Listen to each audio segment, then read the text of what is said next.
اور اپنی اولاد کو مفلسی کے خوف سے قتل نہ کرنا، کیونکہ ان کو اور تم کو ہم ہی رزق دیتے ہیں۔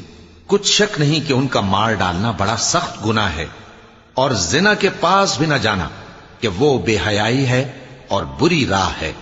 اور جس جاندار کا مارنا اللہ نے حرام کیا ہے اسے قتل نہ کرنا مگر جائز طور پر، یعنی بفتوائے شریعت۔ اور جو شخص ظلم سے قتل کیا جائے، ہم نے اس کے وارث کو اختیار دیا ہے کہ ظالم قاتل سے بدلہ لے، تو اس کو چاہیے کہ قتل کے قصاص میں زیادتی نہ کرے، کہ وہ منصور و فتح یاب ہے۔ اور یتیم کے مال کے پاس بھی نہ پھٹکنا مگر ایسے طریق سے کہ بہت بہتر ہو، یہاں تک کہ وہ جوانی کو پہنچ جائے۔ اور عہد کو پورا کرو کہ عہد کے بارے میں ضرور پرسش ہوگی۔ اور جب کوئی چیز ناپ کر دینے لگو تو پیمانہ پورا بھرا کرو، اور جب تول کر دو تو ترازو سیدھی رکھ کر تولا کرو۔ یہ بہت اچھی بات